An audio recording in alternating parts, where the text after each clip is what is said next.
Hola, estamos en un nuevo episodio del Manifiesto Cinematográfico. Tenemos con nosotros a Patricia de Avisual. Bienvenida. Gracias.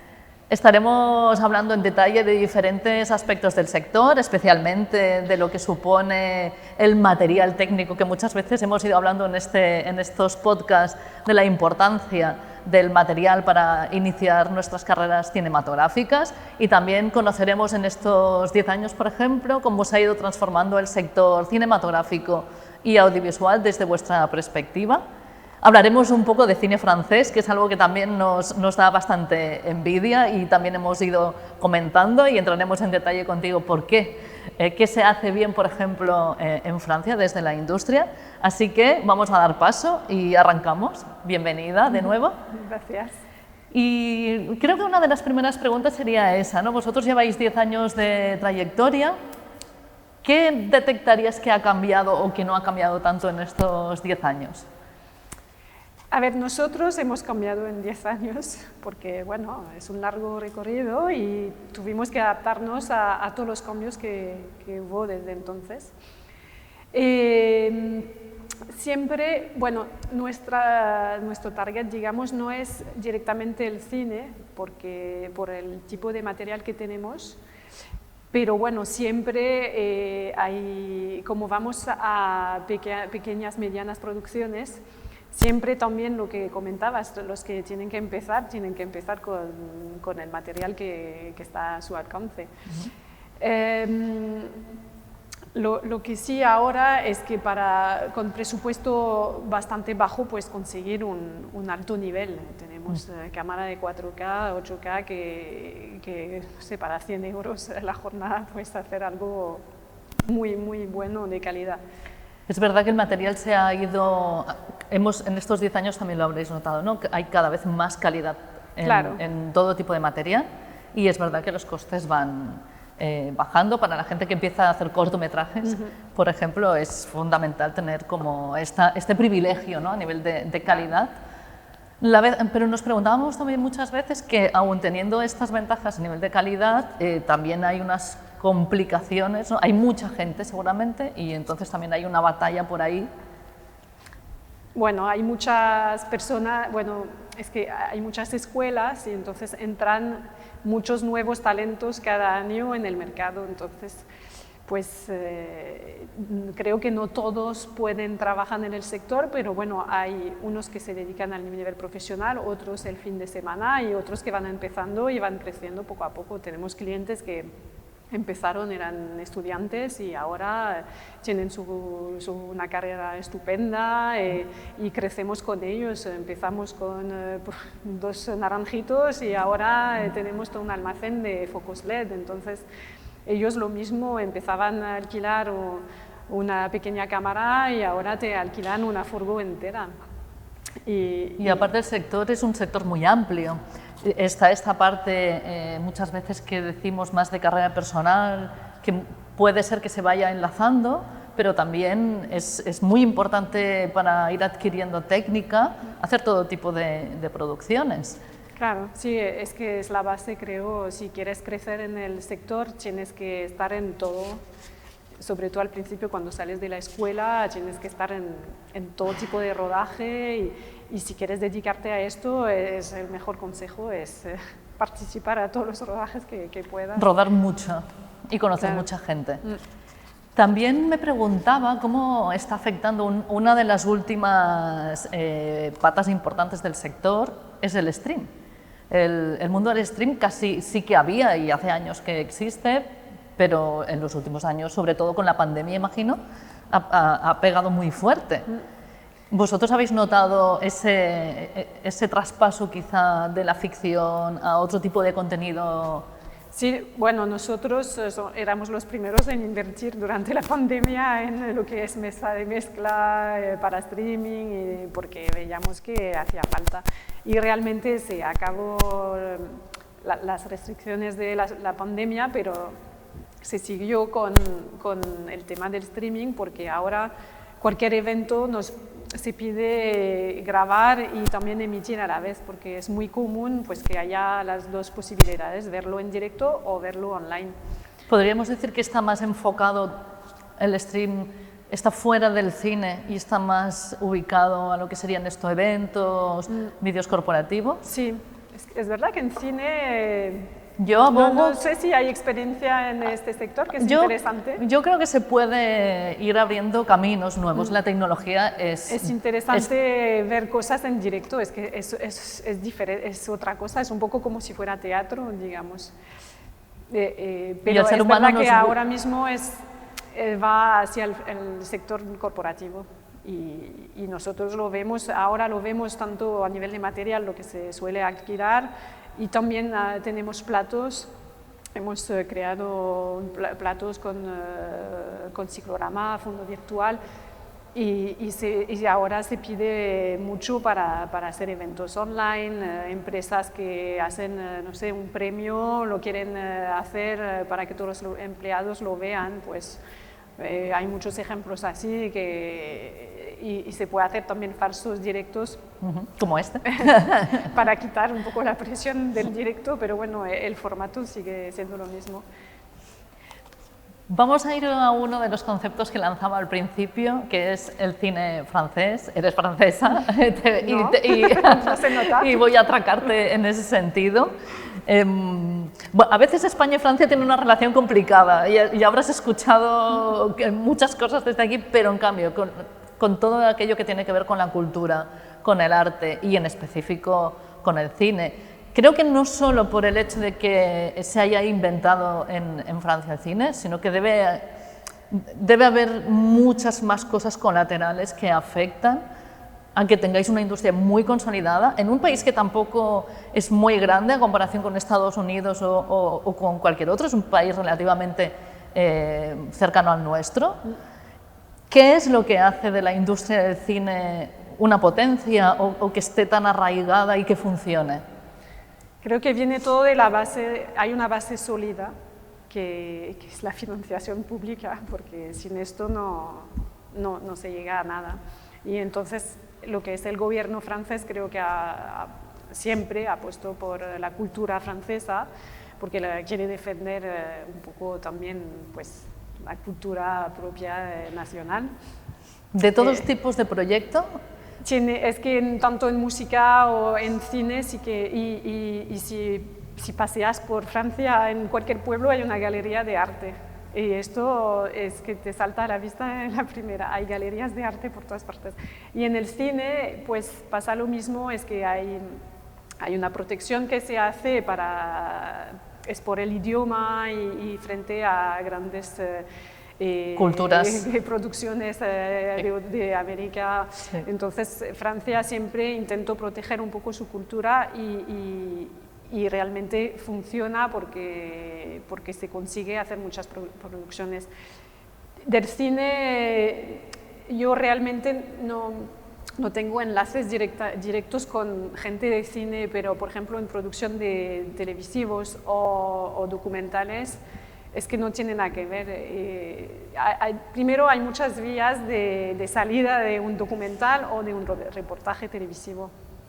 El problema de aquí creo que son las ventanas donde se difunden. Las ventanas finales, la distribución. Es que hay poca, realmente es que aparte de Televisión Española y TV3, hay poca en salida. televisión, luego ahora hay plataformas, Movistar, Rakuten y todo, están apuestando, Netflix.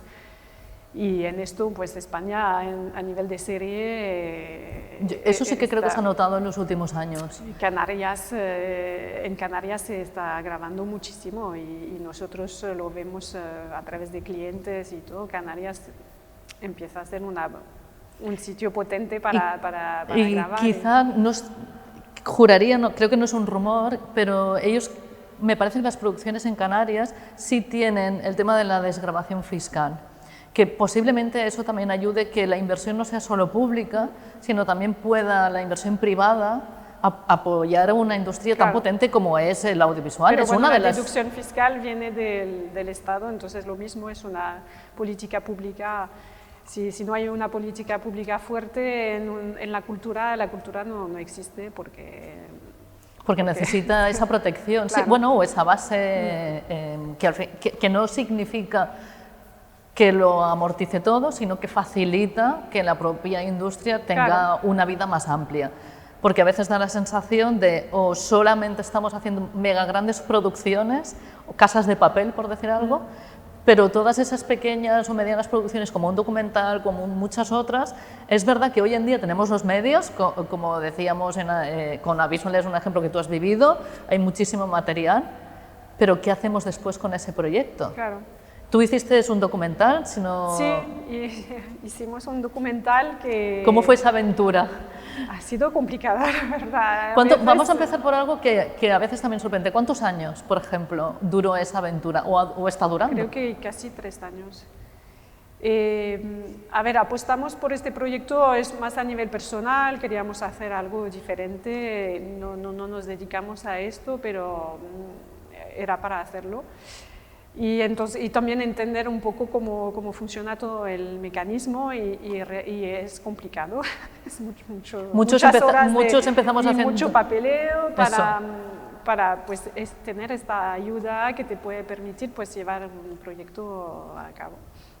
Y luego pues, el problema de las ventanas lo vi también, que es complicado pues, colocar tu documental, si Televisión Española te dice que no, pues te queda poca cosa y entonces tienes que ir tocando puertas y es complicado, pero bueno, se tiene que probar, es como todo.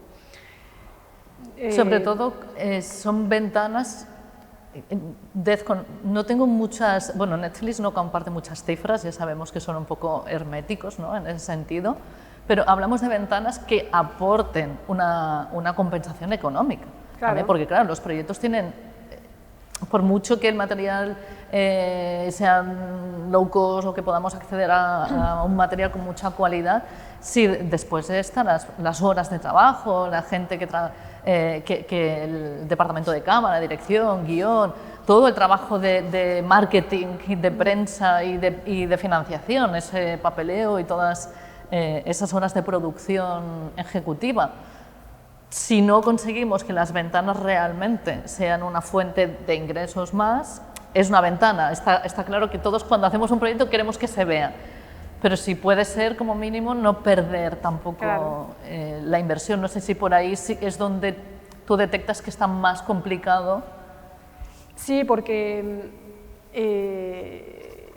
tienes pocas puertas donde tocar, entonces ¿Y pues, en Francia si te cae una, en nuestro caso, por ejemplo, Televisión Española ¿sí? no encajaba porque era deporte y Televisión Española realmente es cultura, historia, no entra mucha, personajes históricos o importantes, pero es difícil encajar en su parrilla, entonces pues tienes que ir a otras cosas y luego hasta ahora, por ejemplo, hemos cogido un agente internacional para probar y se vende también a nivel internacional. A ver, pocas cosas, pero bueno, es pues para darle salidas, es que hay que dar salida a los proyectos, si no, pues se queda en un cajón y no...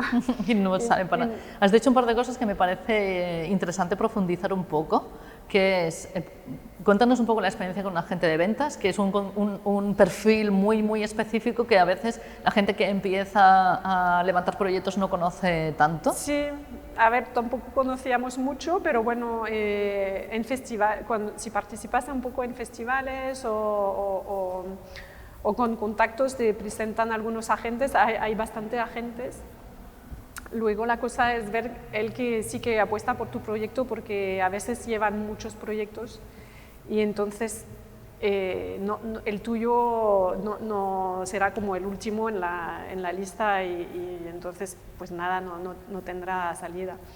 Entonces hay que hablar, nosotros cogimos al final un agente, una persona francesa de Francia porque sí que lleva muchos proyectos y va pues en todos los festivales y todo, claro. Y veíamos que sí que quería moverse para mover el documental. ¿Y cuánto tiempo lleváis de distribución, digamos? Pues creo que 2 años. 2 años en la distribución, sigue... Bueno, es que ahora ya se va a acabar, nada. Los 2 años siempre es como ese margen que se le suele... En nuestro caso, creo que como hay un factor temporal, que es una deportista que ganó una medalla hace ya, no sé, 3, 4 años, se va a caducar, digamos, creo, el documental. Pero bueno, cuando son documentales más históricos o culturales, igual la vida del documental es más larga. ¿Qué ventanas sí existen en Francia que aquí, que detectes o que notes que igual hay más opciones? Es que hay muchos canales privados o públicos que compran contenido cultural. Es que si enciendes la tele española hay pocos programas que te que son que compran pues o reportajes o documentales.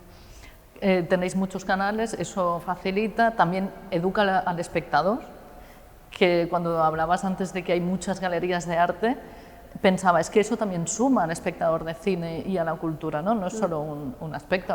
Cuando nos gusta la cultura, nos gusta la música muchas veces, o cuando empezamos a apreciar la cultura, nos ayuda a aumentar nuestra sensibilidad o a entrenar nuestro apetito cultural, ¿no? Claro, sí, es que creas pues expectativas y el público también pues busca esto. Si tienes muchos contenidos interesantes, pues claro que el público ya no abandona la televisión. Puede ser que en España el problema es que ya hay poca gente que mira televisión porque ofrece poco contenido interesante. Ese es uno de los puntos que seguramente la pandemia también ha acelerado, ¿no? Igual es un poco catastrófico lo que voy a decir, pero parece que la tele está muriendo. Yo conozco mucha gente que me dicen que no, ya no miran tele, muchos. Aquí en Cataluña hay la suerte de tener aún TV3 con contenido interesante, pero también se va limitando y bueno, y seguramente habrá una cuestión de presupuestos o de políticas, etcétera. Pero sí es cierto, por ejemplo, en los años que he estado dando clases, que tenía gente de 18 a 20 años, el hábito de costumbre de estas edades para nada es sentarse a mirar la tele. No, pero bueno, son nuevas costumbres, entonces sabes que consumen en otras plataformas, pues hay que mirar en estas plataformas y a ver, Movistar está ofreciendo mucho contenido muy interesante, entonces pues si el nuevo contenido es en esta parte, pues hay que mirarlo ahí también. La idea es un poco esto, ya que estamos en un tiempo, bueno, siempre estamos en un tiempo de transformación y el cine siempre ha ido de la mano de la transformación tecnológica. Hemos pasado en 100 y pocos años del color al sonoro, bueno, del mudo al sonoro, del blanco y negro al tecnicolor, al digital. Primero el digital lo rechazaban, ¿no?, los más puritanos del cine, diciendo que eso no era cine. Ahora seguramente rechazarán lo que se hace en plataformas o en otro tipo de contenido, pero luego se acabará absorbiendo de alguna manera. Y por eso también un poco la voluntad de analizar el presente del cine en este momento, porque si hay cosas que no nos han gustado, pues qué cosas deberíamos esforzarnos en mejorar. Y quizá no solo en cine, porque tú también hablabas de reportajes, de documentales. Me refiero a todo lo que tiene una narrativa audiovisual. Quizá tenemos que abrir un poco ese abanico de lo que es cine. Creo que sí, porque ahora nuevas generaciones están acostumbrados a ver contenido más cortos, más ligeros, más... Entonces no sé si tendremos que hacer microcápsulas de cine o... Es que supongo que habrá una evolución, nunca se va, y no creo que haya que abandonar el cine tradicional porque tiene que existir y siempre habrá gente que va a querer mirar una peli como siempre se ha mirado, pero también supongo que tiene que haber como un contenido al lado, aceptar un poco, que no sea solo vídeos tontos de YouTube, sino un vídeo con un contenido interesante, pero en formato más corto. Supongo que estamos un poco ahí, ¿no? Da la sensación de que sí que hay mucho contenido, hay mucho de calidad, porque en YouTube puedes encontrar de todo. Claro. Si quieres aprender cosas, tienes curiosidad, puedes explorar montones de opciones. Hay canales que tienen mucho éxito y son de filosofía, por ejemplo, o de matemáticas, y a mí me hubiera encantado porque había cosas que me costaban mucho en la escuela y ojalá hubieran existido, pero sí que a nivel narrativo o de entretenimiento debemos ser menos reticentes. Ya sabemos que el pasado ha ocurrido. Luego, volviendo a Francia, estaban la generación de la Nouvelle Vague, por decir algo, ¿no? y que revolucionaban o rompían o exigían que la gente joven tuviera una voz y se viera su realidad en la pantalla, que creo que eso es lo que todavía no acaba de aparecer, ¿no? Sí, creo que en 10 años veremos muchos cambios en el sector. Sí, me genera mucha intriga porque yo, por ejemplo, que vivo en una ciudad que no es Barcelona, que no es tan cosmopolita, que es Mataró, que es una ciudad mucho más normal, yo la realidad que veo en la calle no la veo trasladada todavía en el cine. Y supongo que habrá muchas más voces y eso es lo bueno de Internet, que ha abierto a muchas más voces. Veamos luego si los medios permiten que no solo las élites, ¿no? Porque mencionaba la Nouvelle Vague, pero ellos eran conscientes de que eran unos privilegiados, eran gente bien acomodada, de familia, bueno, y también tenían mucho soporte de mecenas que en esas épocas existían y a día de hoy parece que ya no funciona, no sé, aquí no lo parece. Allí no sé si el mecenas todavía existe. No sé si en este sector, bueno, algunas fundaciones privadas hay seguramente, pero no sé si es lo más común. Tener ese respaldo. Bueno, ¿no? los fondos privados se meten también en cine, así que puede ser también mecena también. Sí, ¿por qué no? Abrir un poco a esos aspectos, a nuevas vías económicas y entendiendo que bueno, estamos creo, un poco en ese impasse de si todo está transformándose, pero en la economía no sabe muy bien cómo situarse en este contexto y esperemos que en los próximos años sí vayamos resolviendo estas dudas. Mira, voy a aprovechar que sé que tienes 2 peques, por ejemplo, seguro que las observas mucho. Sí. ¿Qué relación tienen con el mundo audiovisual? Y si te preocupa a veces el tipo de cine a nivel de arquetipos, de roles que se trasladan, porque muchas veces el cine, o una parte grande del cine, es entretenernos, pero es educarnos o es transmitir unos valores. ¿Están modernizados esos valores o todavía para tu gusto no tanto? Bueno, la muy pequeña tiene 2 años y no mira mucho tele, pero la mayor, a ver, es que sin querer les gustan lo que es princesas y todo esto, pero es que no puedes evitarlo. En Disney, claro, apuestan para princesas más modernas. Ya, si mira un día Cenicientas, sí. De los años, no sé de qué año es, pero debe ser terrible, ¿no? Es brutal, porque canta barriendo que busca un príncipe y ahora dices, pero a ver. Claro, y eso como madre te preocupa. A ver, pero es que es una peli que me encantó de pequeña y a ver, que lo mire una vez no pasa nada, pero es verdad que no tiene que mirar solo esto, porque si no... Claro, es que es en esta peli y en muchas otras. Y el problema, que lo que te digo, es que el consumo, una vez que caen un poco... A ver, yo intento reducir mucho el consumo de pantallas porque hay que tener cuidado con esto. Lo único es que el poco tiempo que mira pantallas le gusta los contenidos tipo YouTube. Y es lo que digo, que hasta nosotros miramos muchos contenidos cortos y tontos porque ahora es lo que es más sale. Es la tele de hoy en día. Entonces, creo que es como lo veo ella, que tiene 5 años, pues en 10 años no sé qué va a consumir, pero le cuesta mirar, bueno, es pequeña también, pero cuesta mirar una peli larga.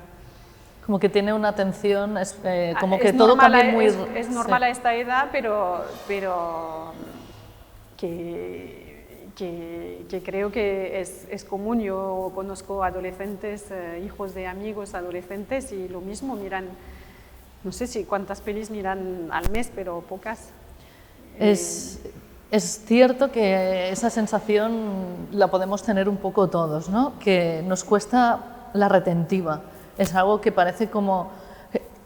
tenemos tan fácil en un golpe de dedo, ¿no? Cambiar de una pestaña a otra, que sentarnos y a disfrutar algo como más pausado casi que nos genera...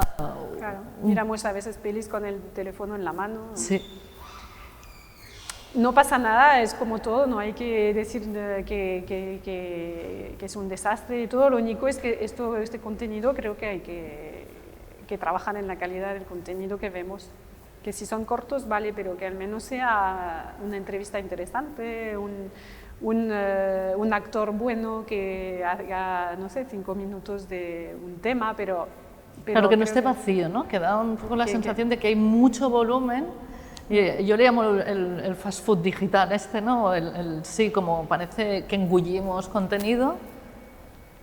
A veces es verdad que nos apetece, ¿no? Que dices, ahora estoy en modo zapping y no quiero... Pero a veces quieres culturizarte un poco, y los libros...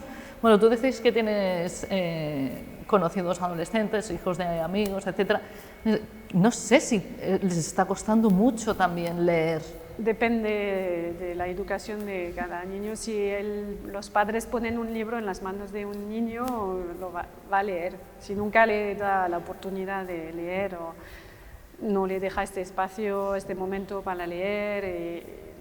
Claro, es educar más en encontrar esos espacios, ¿no? Claro. Que los adultos también lo tenemos que hacer, ¿eh? Yo a veces me autoobligo, me pongo el limitador incluso en el móvil de redes sociales tanto al día, Claro. porque es que podrías, y más con TikTok, ¿no? O con narrativas de estas que es, no sé, el algoritmo realmente funciona muy bien, estás en modo zombie, Sí. engullido por esa pantalla, entonces dices, bueno, pues voy a educarme, a dejarlo un rato de lado. Claro. Y una cosa que para mí siempre ha sido muy significativa y que estamos perdiendo es el aburrimiento. Yo no sé si tú lo ves con tus peques, pero aburrirse es súper necesario. Claro. Sí, ahora no nos... Hasta en una cola de 1 minuto sacamos el teléfono. Sí, no, bueno, los peques es lo que te digo, yo no doy acceso a teléfonos o tabletas ilimitados, entonces se tienen que aburrir o jugar o lo que sea. Mira, con los libros sí que me he dado cuenta, con amigos que también tienen niños pequeños, que sí me da la sensación de que han cambiado mucho esto que decías del concepto de la princesa, ¿no? Estos roles de hombres, de mujeres. Sí. Los libros para mí han hecho una gran evolución narrativa en ese sentido, y quizá tenemos ahí un gran reflejo que aprender. Sí. Yo lo suelto, como estoy haciendo el manifiesto yo, mira, lo tiro y luego lo recojo. Sí que me parece preocupante a nivel de guión, de cómo se está elaborando, cómo son los equipos de guión que hay hoy en día, tanto para niños, adolescentes como para los mayores, ¿eh? Con qué voluntad se hacen las historias. La estética es importante, pero todo el cine, aunque sea de entretenimiento, siempre digo lo mismo, aunque sea una peli de Spielberg, siempre nos trasladaba unos valores de pequeños, ¿no? E.T., por ejemplo, era una maravilla, te entretenía, pero te hablaba de la amistad, de unos ciertos conceptos que no sé si es que ahora me he vuelto muy exigente, pero a veces cuando veo cine hoy en día, creo que no me está hablando de nada. No sé si a ti te ocurre un poco, si has dejado de consumir ficción. A ver, para ser sincera, no tengo mucho tiempo de mirar mucha ficción, me gustaría más, pero sí, no, creo que, por ejemplo, el papel de la mujer ya es muy diferente en las películas, creo que, bueno, depende del tipo de películas, pero ya salimos del cliché, ¿no? Del cliché. Y en los valores, pues sí, creo que bueno, se puede trabajar más en el sentido de resaltar diferentes tipos de valores, pero igual el valor de ahora será diferente en 10 años, así que... Pero es verdad que el cine o la imagen es importante para eso. Mira, me viene a la cabeza un titular que varias personas me han dicho esta semana, que salía en los medios, que decían que un 8% de los adolescentes sienten... El titular era muy frío, ¿eh? Sienten directamente ganas de morir sí, lo vi. o de no levantarse de la cama. se ha transformado el mundo muy rápido y claro, no hemos podido digerir muchas cosas, pero la pantalla es importante en ese sentido, en dar una respuesta, ¿no? En arropar de algún modo, porque si solo lo que consumes es la perfección de vidas que tampoco que son falsas, que las redes, quizás un poco una consecuencia de la etapa de redes. TikTok no lo consumo mucho, no he entrado todavía en ese mundo, me da un miedo consciente de los pros y contras, pero si hay un 8% en 2022, y son datos oficiales, de esa problemática, a mí sí que me hace pensar que, volviendo un poco a las administraciones o a los propios equipos de trabajo, ¿qué valores se aplican cuando se decide financiar un proyecto? Porque que la historia sea bonita, que salga tal actor, ¿no? Sabemos todos que aquí los criterios para solicitar una subvención muchas veces no creo que se haga un estudio sobre los valores que se comparten. Sí se ha intentado regular, por ejemplo, la figura de la mujer en los equipos técnicos, que era una deuda pendiente. Esto te lo piden, sí.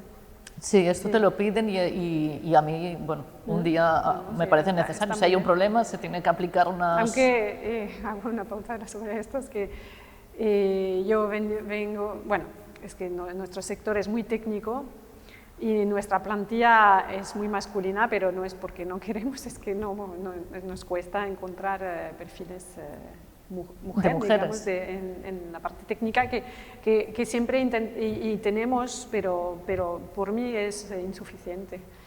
O sea, intentáis luchar y combatir un poco... A ver, en el mundo del cine hay, creo que producción, guión y todo, ya se ven muchas mujeres, pero en la parte técnica aún es complicado.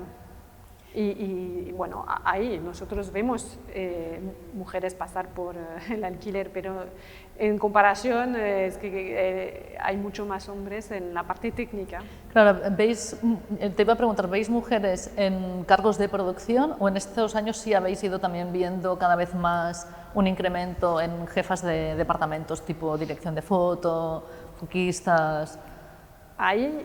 Hay más, pero pero están muy lejos de lo que ocupan claro. los cargos masculinos. Ese es uno de los puntos a trabajar. Me parece bien que la industria hubiera puesto el foco ahí. Quizá ahora tocaría también pensar si hay que poner el foco más allá de una problemática de género en una problemática de valores.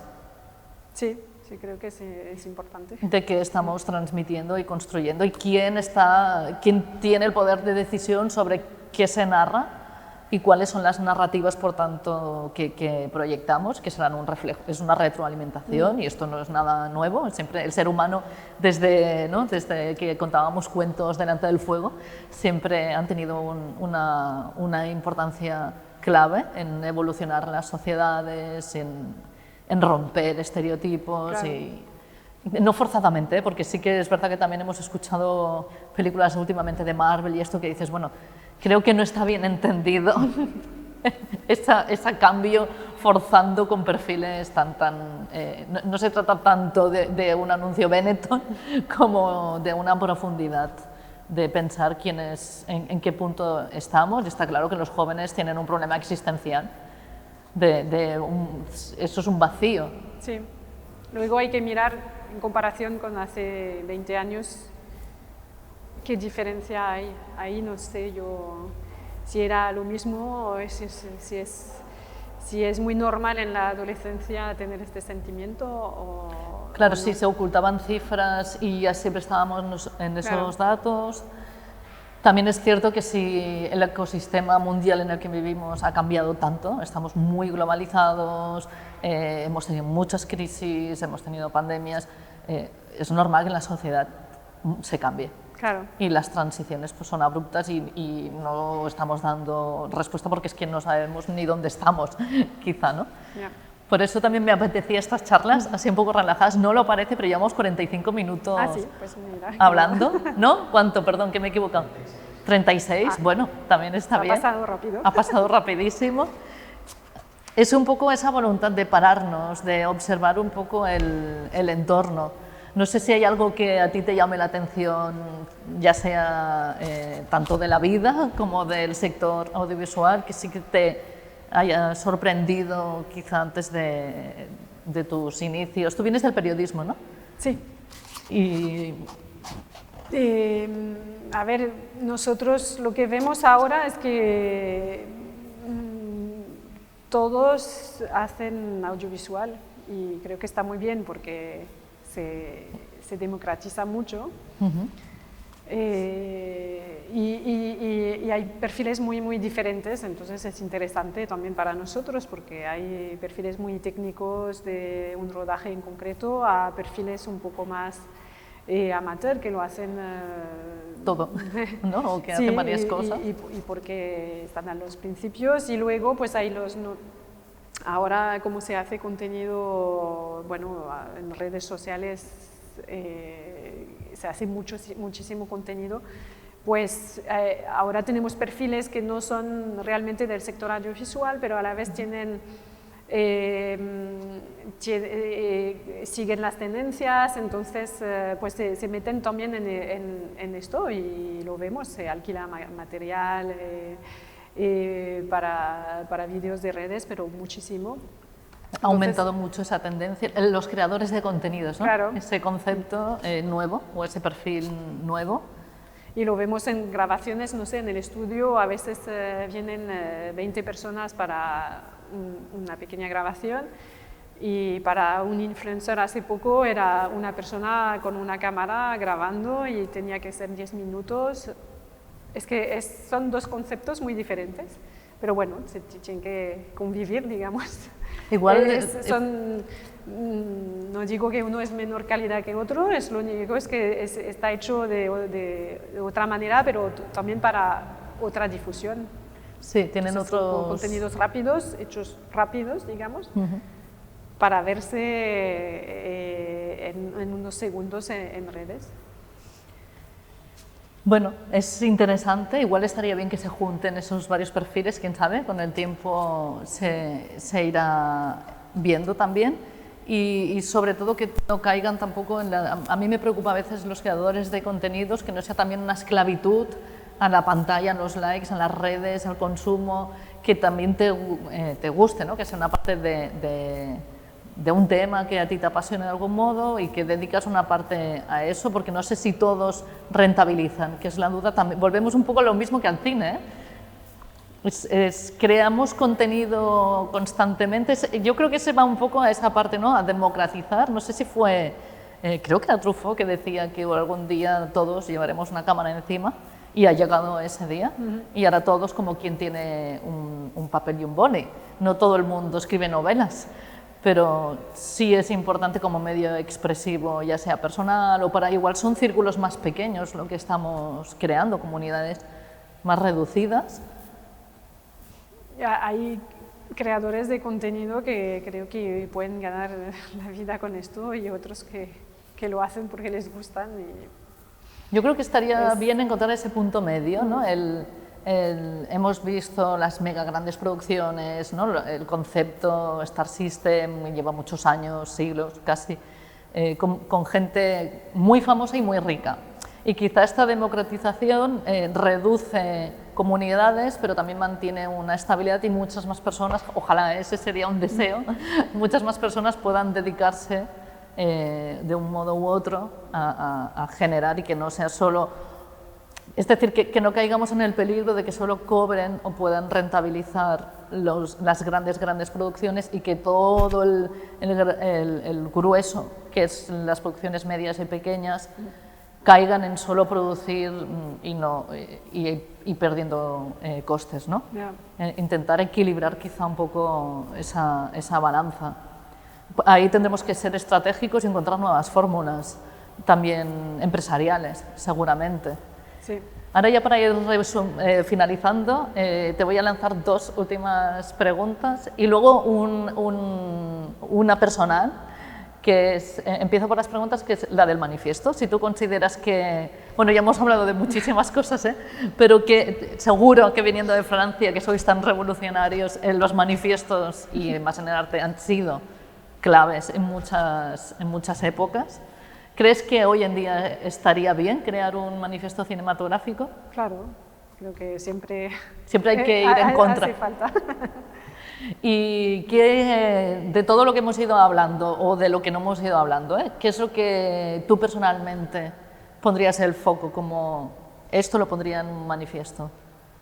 Sí, creo que el papel de la mujer a nivel técnico, y que es lo que más veo, supongo que, que tendría que estar más presente a nivel de cine en la parte técnica.